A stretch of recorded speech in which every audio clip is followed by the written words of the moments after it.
இப்போ அவங்க என்ன கூறிட்டு இருக்காங்க, என்னை யார் கூப்பிடுறீங்களோ அவங்களோடதுக்கு நான் போவேன் அப்படின்றாங்க. ஆனால் அவங்களோட இந்த நாடு தான் அவங்களோட மெயின்.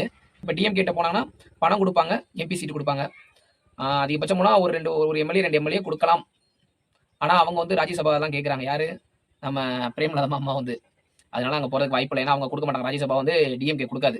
இப்போ அதே மாதிரி அதிமுக எடுத்தீங்கன்னா எம்எல்ஏ சீட் கொடுப்பாங்க, எம்பி சீட் கொடுப்பாங்க, பணம் தர மாட்டாங்க. அதனால அங்கே போகிறதுக்கு வாய்ப்பு இருக்குதா அப்படின்றது தெரியல. அதே மாதிரி நாம் தமிழர் கட்சி அண்ணன் ஒரு தனித்துவமான ஒரு அரசியல்வாதி. ஆனால் அவர் பேசுறது பொய்யின்றாங்க, ஒரு பக்கம் வந்து உண்மைன்றாங்க. அது 2வது பட்சம். பட் அவரோட அரசியல் பேச்சுகள் வந்து எனக்கு மிக தனிப்பட்ட, மிகவும் ஒரு பிடித்த ஒரு பேச்சு.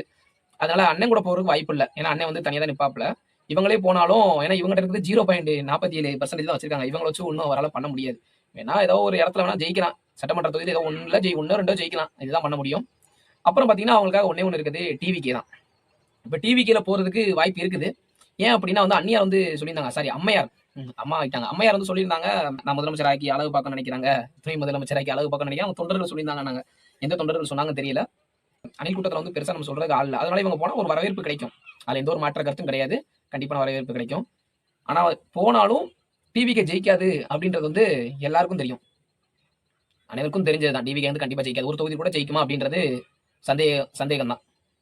இப்போ டிவி கிட்ட போனோம்னா அவங்க நினைச்ச மாதிரி முதலமைச்சர் சீட்டு கிடைக்காது, துணை முதலமைச்சர் கிடைக்க சான்ஸ் இருக்கு. அதனால வந்து பிரேமலதா அம்மா வந்து டிவிகேக்கு போறதா ஒரு தகவல் வந்திருக்கு. டிவிகேக்கு போனாங்க அப்படின்னா கண்டிப்பா இவங்க அரசியல் வந்து அந்த 0.47ன்றது 0.00 அப்படின்னு ஆயிரும்.